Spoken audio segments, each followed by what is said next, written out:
Okay, so this video is on quantitative data, just like the last video, but instead of describing it with graphs or charts, we're going to describe it numerically. How long do people spend traveling to work? The answer may depend on where they live.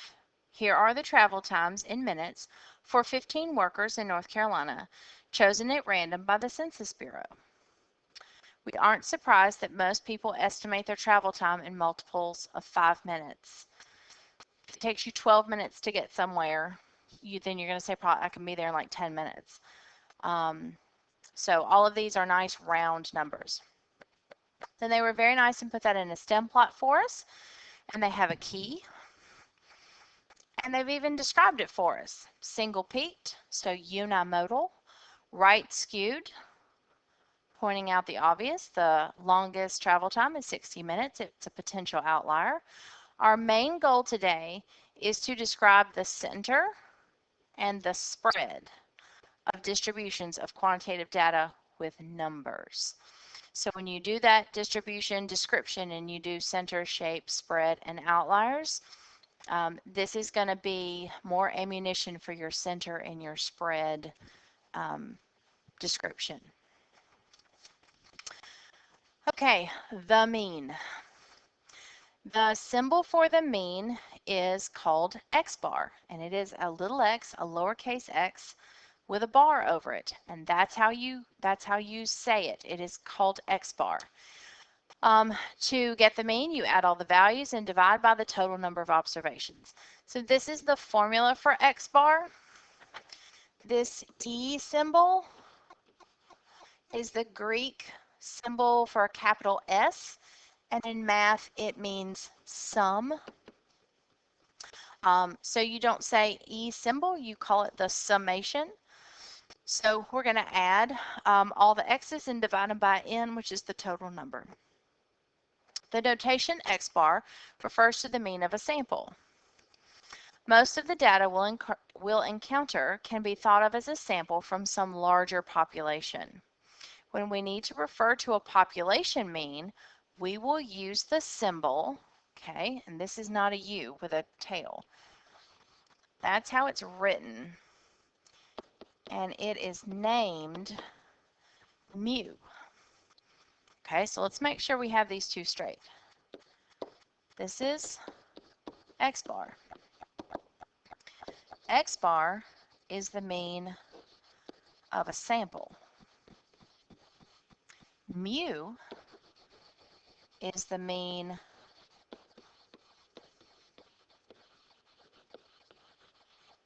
of a population. Mu is when you can find a piece of data, a measurable variable, on every single member of a population. That is the only time you can refer to a mean as mu.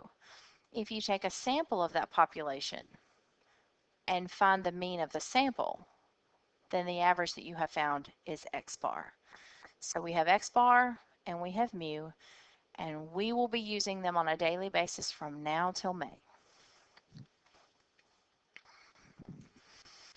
All right, so here is our stem and leaf from the travel times.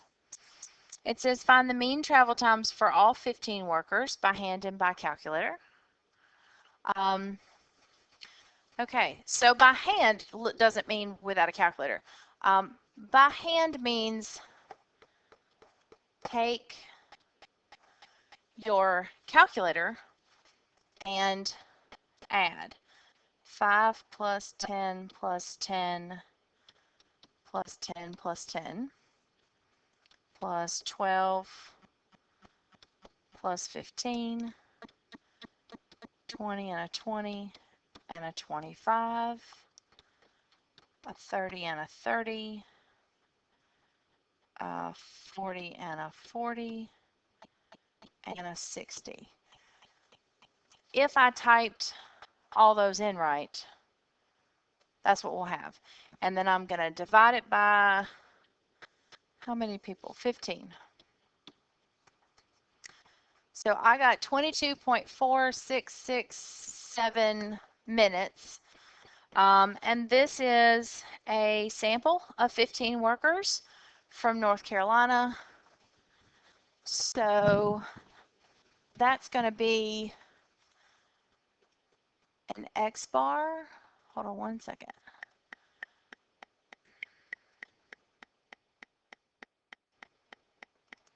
That's going to be an X bar and not a mu. So just found it by hand. And we said 22.467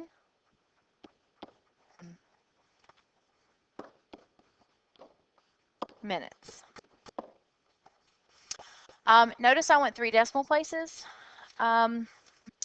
Not crazy important right now, but in the very near future, absolutely everything we do in statistics, you have to be correct to the 3rd decimal place because that's what they do on the AP exam. Okay, but then to find it on the calculator has this nifty thing that we're going to use a lot. So I want you to be super comfortable with this. I don't really want you to find the mean this way. I want this to be the old way that you found the mean. Okay, so those buttons on your calculator that you don't get to hit that often, well, you've probably used your stat button before because you've entered in data into your L1 and your L2 in previous classes. So I'm going to hit my stat button. I want to edit. I want to put data in here. And so I'm going to enter all my data. Oh, and it would be nice if I could do it correctly. There we go. 1, 2, 3, 4, 12, and a 15, and a 20, and a 20, and a 25, and a 30, and a 30, 40, 40, 60. Okay, I know that's all 15 because I can see that it says L1 16. That means it's ready for the 16th piece of data. So it's got all previous 15. Okay, now I'm going to quit. So everybody should know where your quit button is. I'm going to second quit. And then I'm going to go back to stat. All right, and I'm going to go over to calc because that's where you calculate stuff. Now on this screen, you've probably done number 4, linear regression. And that's awesome. That's when you find the relationship between an x and a y. But we only have x's. So we're going to stay right here at number 1 because we're doing one variable statistics. So I'm going to hit enter. And it's saying, okay, do you want your variables from your L1? Yes, yes I do. So I'm going to leave that alone. I'm going to leave my frequency list blank for now. That's going to change later, but not today. And then I'm going to calculate. Okay, now this screen gives me tons of information about the data that I've put into my L1. And we're going to talk about most of it. But for right now, I want you to focus on the very first thing, and that's X bar. So it says X bar is 22.4666. So it has just confirmed what we got for our mean. The benefit of putting it into your L1 and doing the one variable stats instead of doing it by hand is that it gives you a whole bunch of other information about your data. Okay. So what do you notice? Oh, wait, let's see. Find the mean in travel times excluding the person who reports a 60-minute travel time. So that outlier, that 60-minute travel time, is pulling my mean up. He's sort of distorting the mean because that's substantial number of minutes beyond the 240s, which is the next highest. So that 60 minutes is really, really affecting my mean. So I'm going to take the outlier out and see what it does to my mean. So I'm going back to my calculator. I'm going back to stat and edit, and I'm going to scroll down to my 60, and I'm going to delete. Okay, then I'm going to quit. I'm going to go back to stat, over to calc, one variable stats. L1, yes, nothing in the frequency list, I don't want to calculate. Okay, so it has dropped my average down to 19.786. If I'm going 3 decimal places, I need to be able to round correctly. This is still X bar. Notice I'm labeling what my, hold on, there's a 22. 22.786. Let's write that again. There we go. I did not just write 22.786. I wrote that it was X bar, and I wrote that it's in minutes. And that's a good statistician. You're using the correct statistical variables, and you are using units of measurement. Okay, so what do we notice? We notice that leaving the outlier, and it was a high outlier, not a low outlier, out of data drastically decreased my mean. And I have just messed this up. Hold on one second. That was 19.78.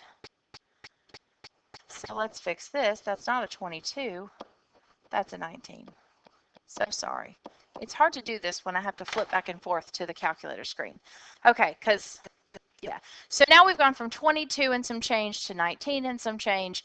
So it's dropped our mean by almost 3 minutes. So leaving the high outlier out of the data decreased our mean significantly. Okay, so here's our conclusion. The mean is sensitive to the influence of extreme observations. The mean is sensitive, meaning it feels the effects of extreme observations. Think about your average. If you do like super awesome all the time, but then you flunk a test, that's going to pull your average down. Even though that's an extreme observation, it's going to pull your average down. So the mean is not a resistant measure of center. And these last 2 sentences are all this beautiful stats vocabulary. So I need you to know that the mean is sensitive to the influence of outliers. And I need you to know that the mean is not a resistant measure of center. In other words, it will change based on those extreme values. Okay. In contrast, let's talk about the median. The median is the midpoint of a distribution. The median is also considered an average. So when you hear things on the news and they'll say the average household income for families in Stokes County is, technically they could use the mean or the median and legally call it the average, but not tell you which one they're using. So the median is the midpoint. It is the number such that half the observations are smaller and half are larger. It is literally the middle number. So how would you find the median? Well, most students remember in middle school when they asked you to find the median, you would cross out the first number and the last number. And then you'd work your way in until you had one number left if your number of observations was odd. Or you'd have 2 numbers left if your observation numbers was even, and then you just found the average of the 2 numbers left. Okay, so that's what this is saying. Finding the median time when n is odd. So if you were back in middle school, you would do this. Oh, wrong one. Sorry. Okay. Shazam. There he is. There's your median. The count of observations, n equals 15, is odd, so the bold 20 is the center observation in the ordered list. 7 observations to the left and 7 observations to the right. Therefore, the median is 20. The median does not have a symbol, so you have to write median and units of measurement. It's not like mean. Mean has a symbol. He's X bar. Finding the median when n is even. All right, so here is a list of data, and unfortunately, it's not in order. So I'm going to put it in order real fast. Don't write this down, just watch.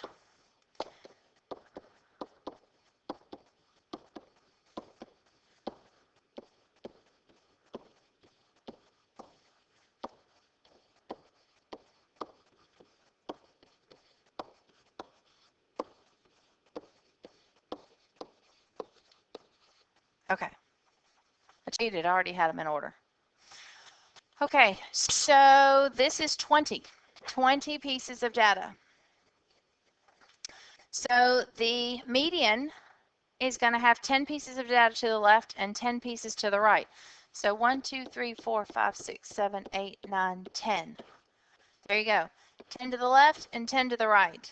So when the median is literally in between two numbers, just take the average.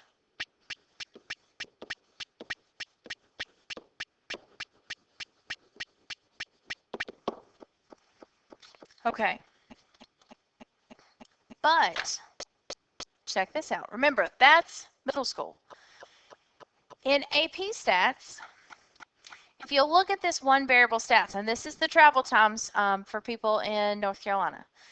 So do y'all see that arrow down there at the bottom, just above my little blinker? That means there's more information down there. So I'm going to use my down arrow button, and I'm going to scroll down. Now, third from the bottom, I see MED. The median is 17.5. Now remember, this is the travel times, and I took out the 60.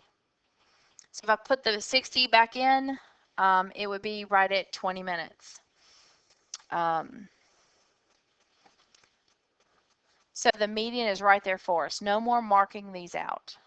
So I've got X bar at the very top of the list and median down here really close to the bottom of the list. Okay. So if I compare the NC travel time median, so I'm going to go back to my calculator, back to stat. I'm going to edit. I need to put my 60 back in here because I took it out for the last problem. Let's try that again. There it is. Okay. Stat, calc, one variable stats, calculate. Scroll down. There he is, median of 20. So the median for NC travel time was 20 minutes. The mean for North Carolina travel time was 22.5 minutes, if I just go one decimal place. Okay, so look, the mean is pulled towards the right tail of this right skewed distribution. So remember when we talked about the dinosaur tail? And I said the median is where you would balance all the data, half to the right, half to the left. The tail, these extreme values that are out here, pull the mean in that direction. So when my mean is greater than my median, I know I am right-tailed. And vice versa. If I am right-tailed, I know my mean is going to be greater than my median. Wonderful multiple choice questions I could ask about that. Okay, but the median is resistant to skewness. Okay, so the median doesn't care what the outliers are.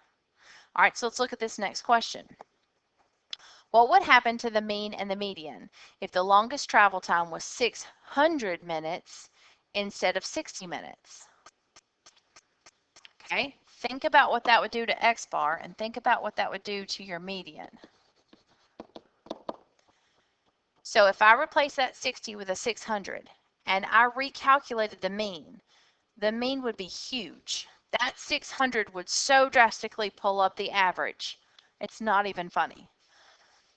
But remember the median? The median is just the middle piece of data. It doesn't care what the data is on either side. It just cares that it's in the middle. So that could be a 60, a 600, or a 6,000. It doesn't matter. The median will be unchanged. Okay, therefore, the median is resistant to skewness or outliers. Okay, if your graph is not right-tailed or left-tailed, if it is symmetric, how are the mean and the median related? We talked about this a little bit in the last video. If this is my median and this is balanced on either side, then my mean is right here with it. So my median and my mean would be equal. If it's skewed, how are the mean and the median related? Well, if it's skewed right, the mean is going to be greater than the median. If you're skewed left, the mean is going to be less than the median.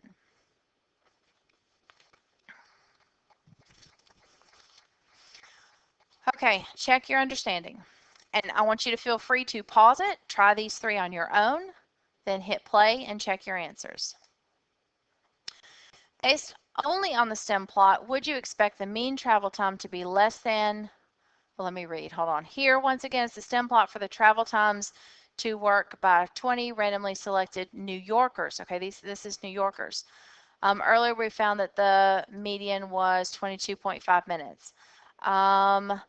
Based on only the stem plot, would you expect the mean travel time to be less than, about the same as, or larger than the median? Let's see. I think the median would be how many are there? 20. 2, 3, 4, 5, 6, 7, 8, 9, 10. There's my median. So my median would be right about there. We are definitely skewed right, and I know this is skewed right because that's where the numbers get bigger. So skewed right, so I'm going to say for number 1 that my mean is greater than my median, and it says why, because distribution is skewed right. Number 2, it says use your calculator to find the mean travel time. So if I type all that data into my calculator, 5, 10, 10, 15, 15, 15, 15. So if I type all that data in, I get an X bar of 31.25 minutes. Again, correct statistical variable, units of measurement. Was your answer to question 1 correct? Yeah, because my median is, let's see, going to be between a 20 and a 25. So my median is a 22.5 minutes.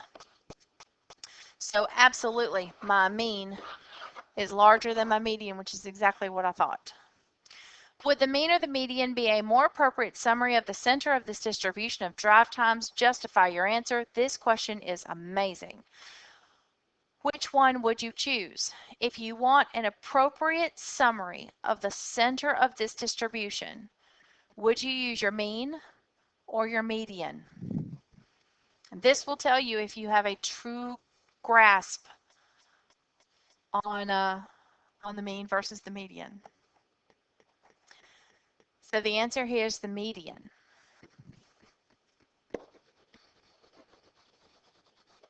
The reason why the median would be a better summary of the center of this data is because I've got these outliers.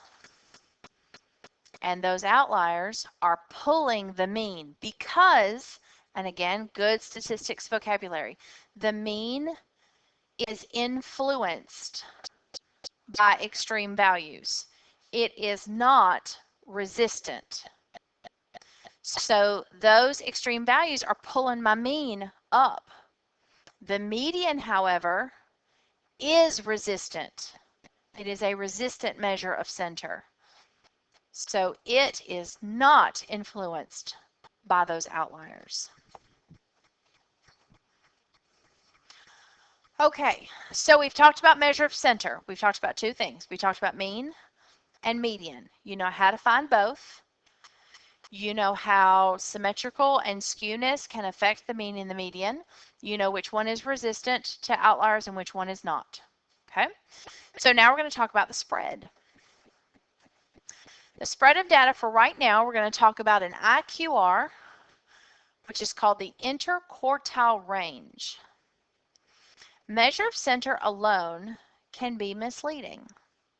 The mean annual temperature in San Francisco, California is 57 degrees Fahrenheit. The mean average temperature in Springfield, Missouri is 57 degrees Fahrenheit. Would you pack the same to go to both places? Well, San Francisco is known for its awesome climate. Its temperature fluctuates very little. Missouri is known to be warm in the summers and brutally cold in the winters.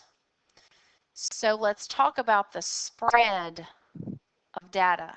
They have the same average temperature, but the temperatures are much more spread out in Missouri than they are in San Francisco.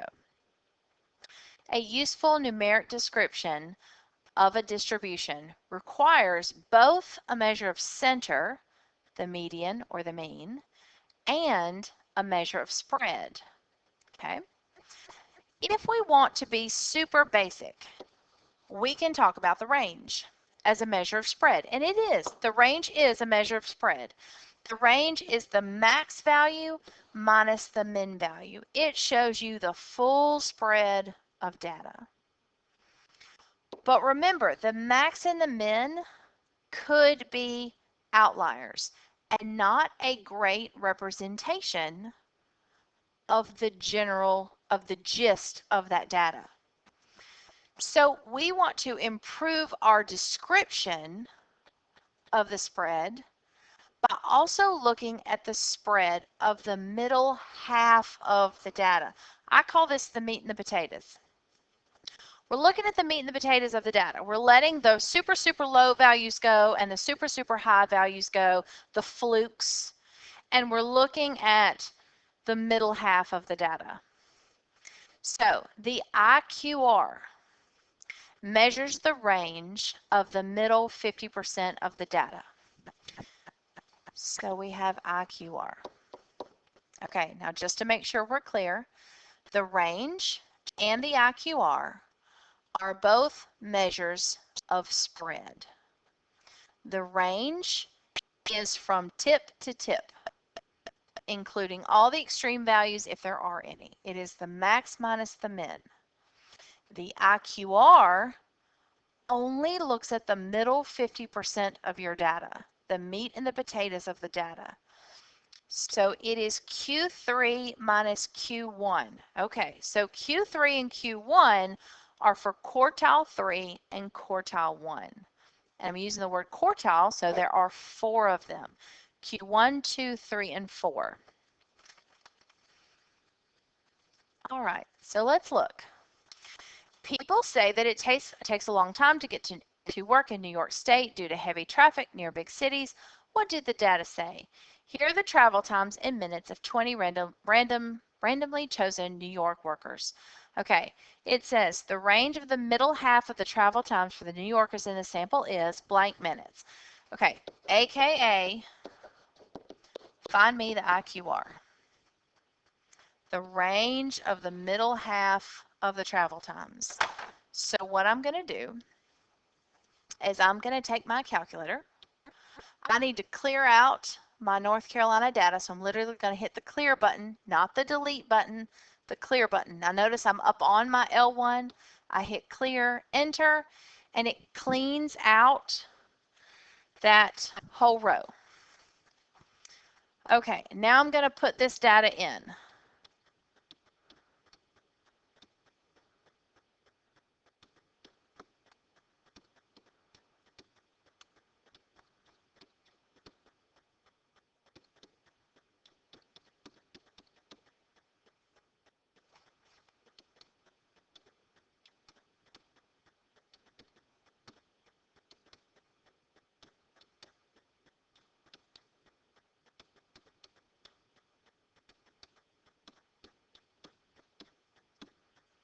Okay. Hopefully they all went in right. So then I'm going to quit. I'm going to go back to stat. I'm going to go over to calc, and I'm going to do one variable stats again. So I'm going to yes, yes, calculate. There's my X bar. Hello, X bar. I'm going to scroll down. There's my median. Hello, median. Now, notice what else you see here. I see min, and I see max. I see Q1, and I see Q3. So guys, your Q1 is 15. Your Q2, remember these are quartiles, so Q1 is going to have 25% of your data, but by the time you get to Q2, that's going to include 50% of my data, and that's why that's the median. So the median and the Q2 are the same place. Then I've got Q3, that's going to have 75% of my data, and then all the way to my max for the 100% of my data. Now, the amount of information in between Q1 and the median is 25%. The amount of data in between your Q3 and your max is 25%. So each quartile individually holds 25%. The median splits it in half, 50 on one side, 50 on the other. So Q1 and Q3 are the middle 50%. They do not look at the lower 25% and the upper 25%. So we're taking those extreme values out. So my Q3 is 42.5 and my Q1 is 15. So if I subtract those two, I'm getting 27.5.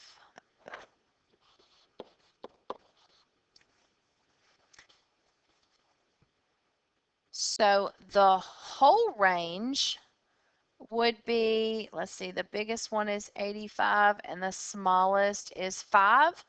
So the range of the whole thing is 80 minutes. That's max minus min. But the IQR does Q3 minus Q1. That is the range of the middle 50%. We are excluding the crazy person who drives 85 minutes to work every day.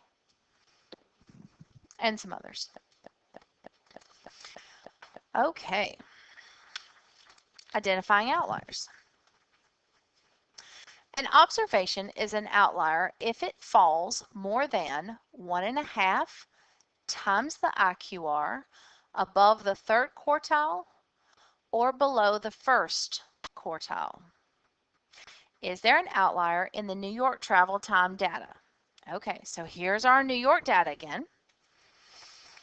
Here's what we're going to do. It says more than 1.5 times the IQR above the third quartile. So Q3 plus 1.5 times the IQR. So that's going to sort of set my boundary. And any piece of data that's above that is proven to be an outlier. But if it's inside this fence post, then I'm good. Now that's your upper limit. My lower limit is going to be Q1 minus 1.5 times the IQR. Anything that is below that value is considered an outlier. Okay, so let's plug in some numbers. So if we go back and look at our calculator, I can see that my Q3 is 42.5. So I'm going to go back here and I'm going to write 42.5 plus 1.5 times, now I need my IQR. Well, we found that earlier, that was 27.5. I'm going to type this into my calculator and I get 83.75 minutes. Now, 83.75 is not a value in my data. That's not what this is saying. The 83.75 is sort of like the fence post. And anything that's under that is cool. that anything that's beyond that fence is considered an outlier for this data. Okay, I'm going to go back to my calculator, and my Q1 is a 15. So 15 minus 1.5 times the IQR. I type that into my calculator, and this is going to be odd, but I get negative 26.25 minutes. Now, obviously, I'm not going to have a number less than that because this is time, and time can't be negative. So I don't need to be looking for small numbers to be outliers. I think we're covered there. But if I have any piece of data that is beyond this 83.75, then he is an outlier. So ladies and gentlemen, we've just proven that 85 minutes is an outlier. I don't have to use the word potential anymore. I just proved it. Okay, whenever you find outliers in your data, try to find an explanation for them. Sometimes when people enter in data, they just type something in wrong. So if you see this extreme piece of data, if I was collecting heights and I got somebody typed in some data that they were 268 inches tall, like obviously that's a typo and that happens. Your measuring device could have broke. Or it could have just, you asked and you got data from people's responses and somebody didn't take it seriously and just gave you a silly response. I don't think that 85 minutes is a mistake here. I think someone actually drives 85 minutes to work. I think that's crazy, but I think somebody does. I don't think that's a mistype. Could be, but I don't think so. AP exam tip, you may be asked to determine whether a quantitative data set has any outliers. Be prepared to state and use the rule for identifying outliers. Okay, here is first of many very important lessons when submitting work for me or for the AP exam. I want formula, plug numbers in, answer with units of measurement. Formula, plug numbers in, answers with units of measurement, and then conclusion. I know that some of you are going to know this formula. Well, everybody has to know this formula by heart. This is not on your formula sheet. But I know that you guys can type this stuff into your calculator and just poop out an answer like super fast. That's not what this is about. You are communicating to the grader that you know where this information comes from.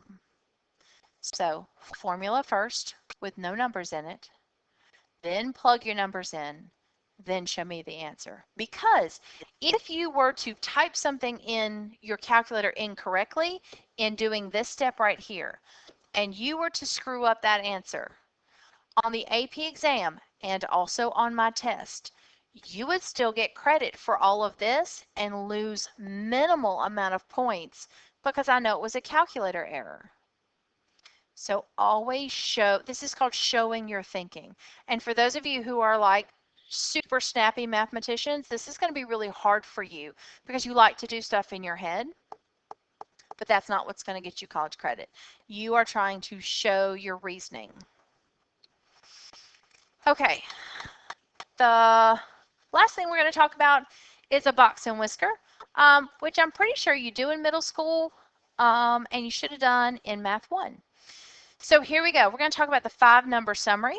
It is the lowest value, or the min, the Q1, the median, or Q2, the Q3, and the highest value, which is your max. Now, that should ring a bell. Let's look right here. Min, Q1, median, which is also Q2, Q3, and max. Ladies and gentlemen, right there is your 5-number summary. 1, 2, 3, 4, 5. Box and whisker plots are completely based on the 5-number summary. It is a simple way to visually organize the 5-number summary. To make a box and whisker plot, Find the 5-number summary, the min, the Q1, the median, the Q3, and the max. And we know how to do that. Calculator does that for us. You're going to make a box using your Q1 and your Q3. You're going to make a line in the box to represent the median. It is not necessarily the middle of the box. You're going to draw solid lines, or whiskers, from the box to the lowest and to the highest value. Now, let's talk about this for just a second. This, from here to here, is 100% of my data. This is so important. From my min to my Q1 sits 25% of my data. From Q1 to my median sits 25% of my data. From my median to Q3 sits 25% of my data. And from Q3 to the highest value sits 25% of my data. Okay, just to go over some things that we've already talked about. From here to here is the range.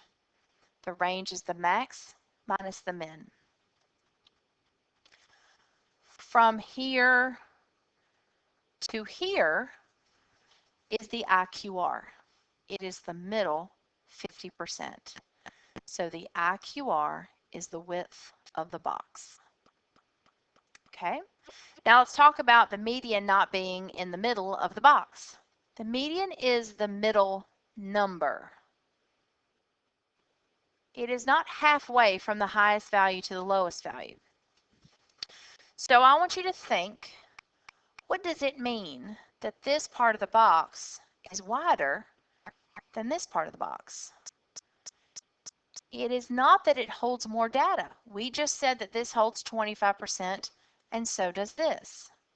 It has the same amount of data in it. All 4 of these quartiles have exactly the same amount of data.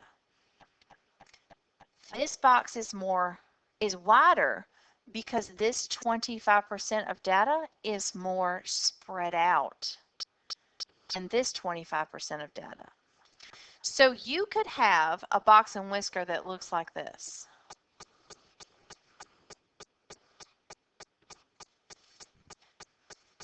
That means that from your min to your Q1, that mess is crazy spread out.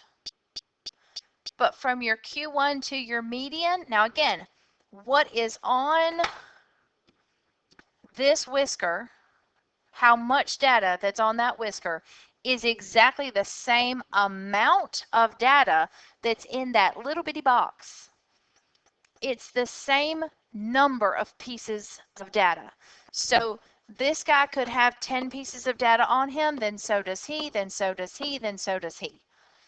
These 10 pieces of data are just much more spread out than these 10 pieces of data. These 10 are a little bit more spread out, and then these 10 are all cramped together. And that's what the box and whisker helps you see. It helps you see the spread of the data. Okay, so let's do one. Talking about the home run king, we got Barry Bonds set the major league record by hitting 73 home runs in a single season in 2001. On August 2007, Bond hits his 756 career home run, which broke Hank Aaron's long-standing record of 755. By the end of the 2007 season, when Bonds retired, he had increased his total to 762. Here are the data on the number of home runs that Bonds hit in each of his 21 complete season. Make a box plot for this data, and are there any outliers? Okay, so what I want you to do, pause the video, type all this data into your L1. Okay, so once you've got that, I want you to quit, go to Stat, go over to Calc, hit Enter, and scroll all the way down to that 5-number summary. Okay, so hit pause and do that for me.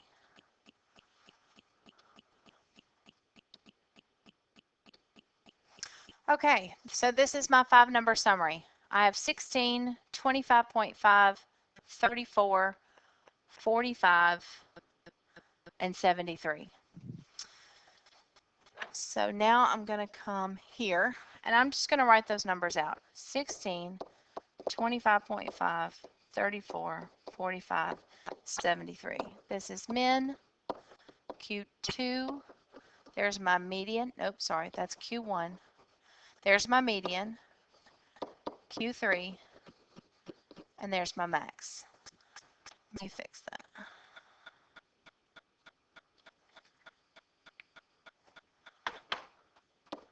Okay. Make a box plot. So, first you have to have an x-axis, and it needs to be labeled. Excuse me. Number of home runs, hit, Barry Bonds. I'm going from 16 to 73, so I'm thinking by fives from 15 to 75.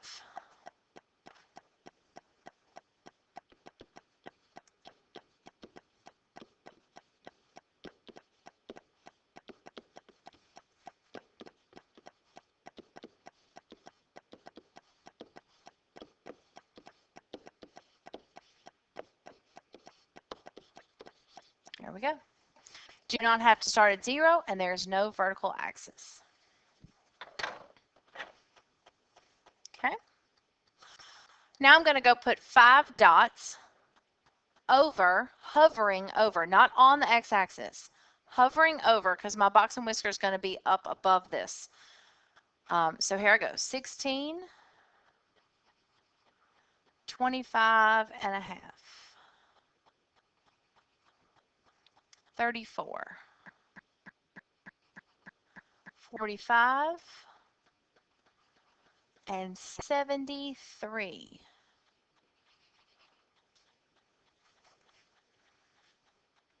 Whisker, box, median, whisker. Okay, so again, just to remind you, 25% of your data lives in each quartile.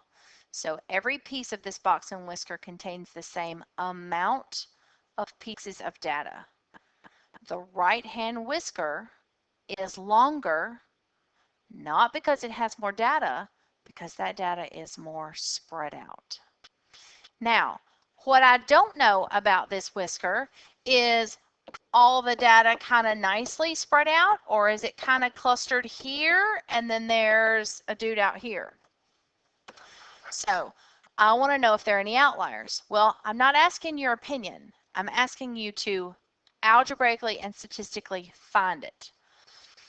So formula, Q3 plus the IQR, nope, 1.5 times the IQR.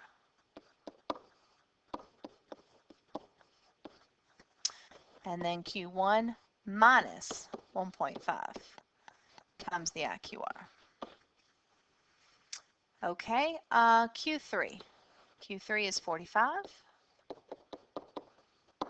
My IQR is Q3 minus Q1.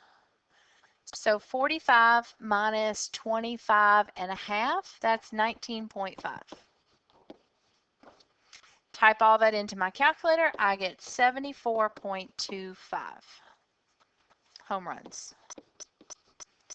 Q1 is 25.5. My IQR was 19.5. Type that straight into my calculator, I get negative 3.75.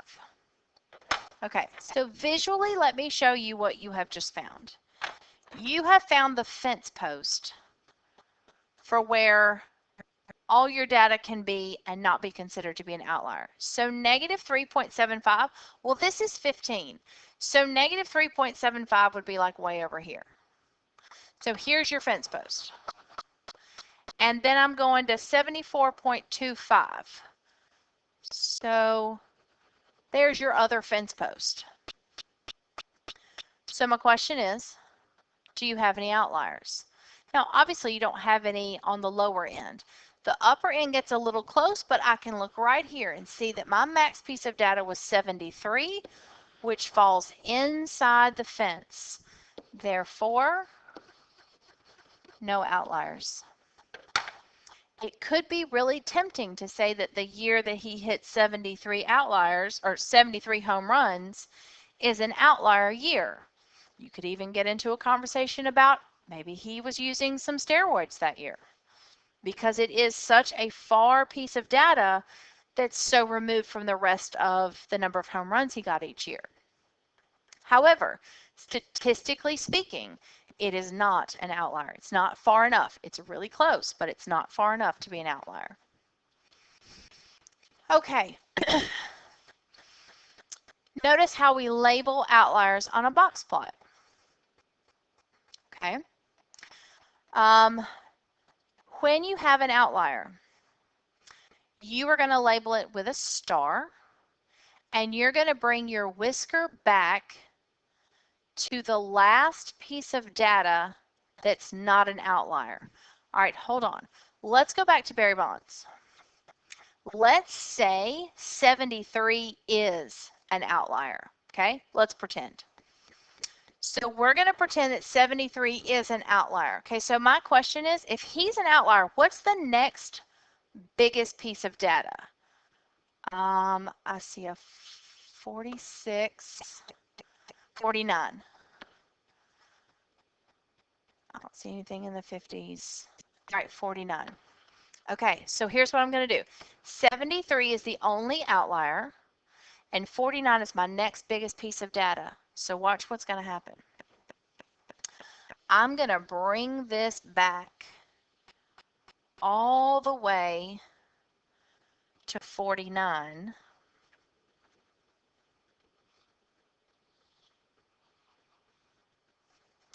And then I'm going to come way up here to my outlier and put a star. Because what I want to do is I want to show, number one, it's an outlier, so it's not a part of the whisker because it's beyond the whisker. I want to show it's an outlier, but I also want to show how far away from the next piece of data that is okay, how far away that is. Now, it is amazing that 73 is not an outlier. It's not really an outlier. Remember how close it was, 73 to 74.9 or whatever it was. So it's really close because the next piece of data literally goes all the way down to a 49. So if you had done this calculation right here and found out that your fence post, I don't know, stopped at 70, then 73 would be an outlier. Now look, this number does not ever show up on my box and whisker. Like it doesn't, I don't put a spot there. It's a visual imaginary fence. So if my imaginary fence is at 70, I'm not bringing this whisker all the way to 70. I'm bringing the whisker to the next highest piece of data. And then I denote the 73 with a star. So that's what they did on this one. See this star? And then they brought the whisker all the way back to the last piece of data that's not an outlier. Then this also says the IQR is the length of the box, but you guys already know that. Okay. So these are two box and whiskers that we are comparing. Now they have gone vertical, which is very rare. You can totally put these on top of each other horizontally. That's fine. And this is comparing the North Carolina and the New York drive times. Okay. We want to compare. We're going to compare the two distributions. So we are going to talk about center shape, spread, and outliers. But we're not going to talk about them individually. We're going to talk about them comparatively between North Carolina and New York. Okay, so it's already been written out for you. So we're just going to read through what they wrote. All right, shape. We see from the graph that both distributions are right skewed. Again, remember this is shape. For both states, the distance from the minimum to the median is much smaller than the distance from the median to the maximum. And these sentences right here just support the fact that we're right skewed. So they're saying from here to here is small, and from here to here is really long. Okay, so we're saying, all right, for shape, they are both right skewed. If one of them was roughly symmetrical and the other one was right skewed, then I would say the data for North Carolina appears to be roughly symmetrical, while the data for New York appears to be right skewed. Okay, the center. Now, the only measure of center I have with a box and whisker is a median. There's no mean in a 5-number summary. So when I'm looking at a box and whisker, I am referring to median when I'm talking about center. So, center. It appears that the travel times to work are generally a bit longer in New York than in North Carolina. The median, both quartiles, and the maximum are all larger in New York. Now, I also would like for you to say what the medians are. Now, the medians are close, but the New York median is higher. Not only that, but look at your Q3s. The Q3 for New York is much higher than the Q3 for North Carolina. So you're giving me information, but you're also making sure that you talk about it comparatively. All right, the spread. So when we talk about spread with a box and whisker, you can talk about the whole range, and you can talk about the IQR. Okay, now the spread, this is the best word right here, variable. Travel times are also more variable in New York, as shown by the length of the boxes, which is the IQR, and also the range, max to min. So it addressed both the maxes and the mins, or the range for New York is greater than North Carolina, and the IQR for New York is greater than North Carolina. And what I want is actual numbers. So North Carolina range and New York range. I don't want just a sentence. I want the numbers to back it up, which we'll practice in the homework. Outliers. Earlier, we showed that the maximum travel time of 85 minutes is an outlier for New York data, and there are no outliers in the North Carolina sample.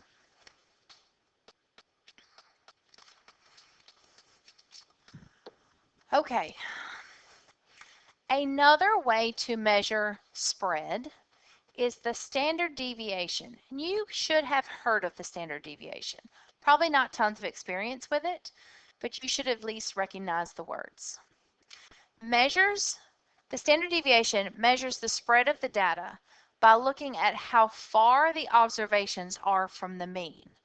All right, this is the formula, and it's on your formula sheet for the standard deviation. You will never have to use it because standard deviation pops up on your calculator in that whole list of stuff when you do one variable stats. So if you'll go to your calculator, I think we have data in there from something. And if you'll scroll back up to the top, you'll see SX, and then underneath it is like a circle with a hat on it, X. Notice that they are very similar. One's 12.687 and one is 12.381. Notice I'm going 3 decimal places and I am rounding correctly. So the SX is the standard deviation of a sample, and the other one, which I'll tell you what he is in a second, is the standard deviation of a population. So S, and it's not SX, that's just the best your calculator can do. It's S sub X. And that's how you say it, S sub X. S sub X measures the spread about the mean and should be used only when the mean is chosen as the measure of center. Now remember, we just finished a box and whisker, and in the box and whisker, we used median as the measure of spread. Think about your 5-number summary. The median was that middle number.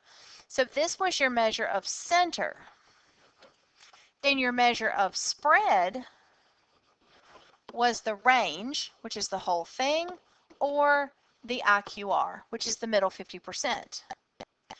Well, when you're not talking about the median, when you're talking about a mean, then your measure of spread is going to be your standard deviation. So median and IQR always go together. They're buddies.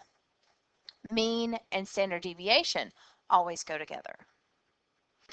S sub x is always greater than or equal to 0 because S sub x is a distance. It's how far from the mean is your data. S sub x equals 0 only when there is no variability. This happens only when all the observations have the same value. Okay, so if you took all your stats tests and you made a 95 on every single test, then your average, your x bar, would be a 95, and your S sub x, your standard deviation, would be a 0 because your data does not vary. Now, if you took 5 stats tests and your test scores went from a 90 to 100, they fluctuated in there, then your average would probably be somewhere around a 95, and your standard deviation would be really small, like a 1 point something. But if your stats tests vary from a 65 to 100, that's tons of variability, so your standard deviation is going to be high, like 10 points or something. Okay, so the standard deviation measures how spread about the mean the data is. It is always positive because it measures a distance. Your standard deviation is 0 only if there is no variability. Again, one of my favorite words. S sub x has the same units of measurement as the original observation, so your standard deviation is 2.7 points if you're talking about grades, or your standard deviation is 2.6 minutes if you're talking about how long it takes you to get to work. Like the mean, the standard deviation is not resistant. A few outliers can make it very large. Okay, so let's see if we can do a quick check for understanding and then kind of put it all together so that you can see everything and when you use it and what it's for. Okay? Check your understanding. The heights of the 5 starters on the basketball team. Find the mean. Make a table that shows for each value its deviation from the mean. Show how to calculate the variance. Okay, all I want you to do is find me x bar and the standard deviation. So I want you to grab your calculator. I want you to go to Stat, Edit, clear out the data that was in there, type this new data in. And then I want you to quit and go back to Stat and over to Edit and do one variable stats on your L1.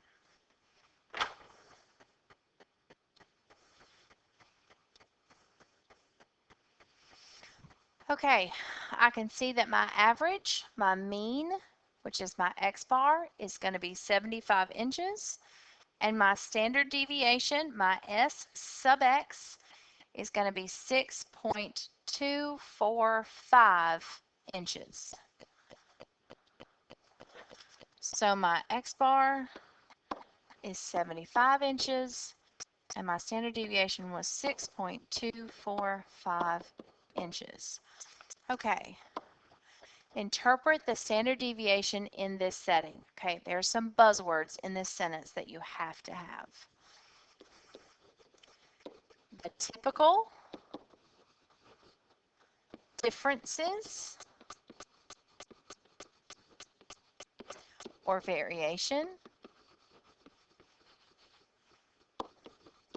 in height between the 5 starters is 6.245 inches. The typical difference, or the variation, in height between the 5 starters is 6.245 inches. The buzzwords here are typical, and I love the word variation. I've got units of measurement. I've got my inches there. I've got it relevant to the problem. These are the 5 starters on the basketball team.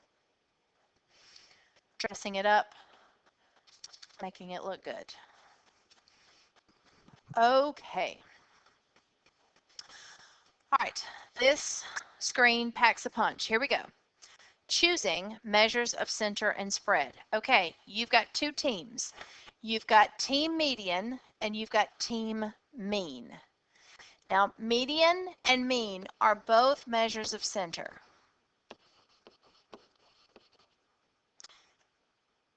When you deal with median, then your measure of spread is going to be your IQR.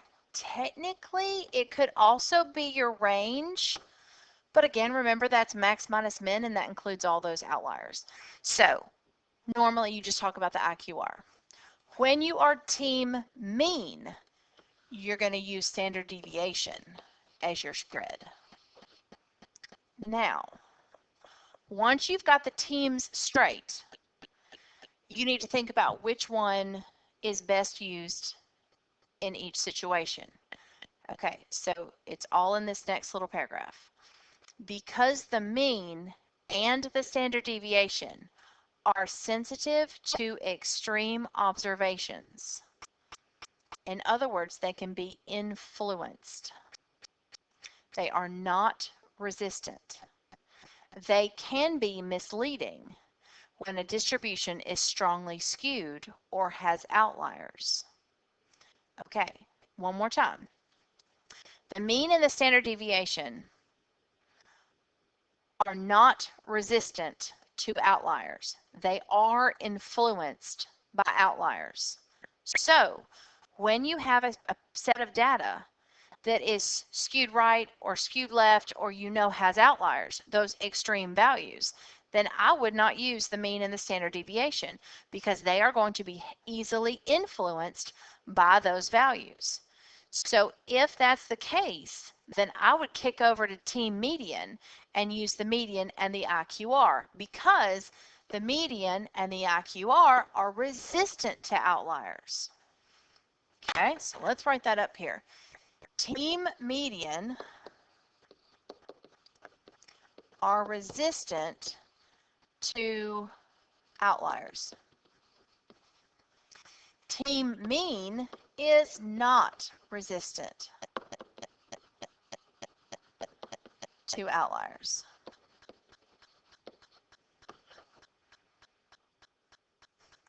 So team mean is easily influenced,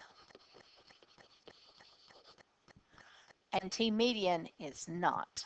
It is resistant. Okay, also remember, a graph gives the best overall picture of a distribution. Numerical measures of center and spread report specific facts about a distribution, but they do not describe its entire shape. Always plot your data. Now you should have the last video as flashbacks. To plot quantitative data, you've got the dot plot, you've got a stem and leaf, and you've got a histogram. That's how you can plot your data, and that shows you the spread of all your data. The mean and the standard deviation are just 2 numbers. The median and the IQR are 2 numbers, and they do describe the distribution, but not in as much detail as a plot, a graph would. Okay, we are going to skip this guy because I feel like this is enough. I feel like we're good, especially on this screen right here. This is the big one.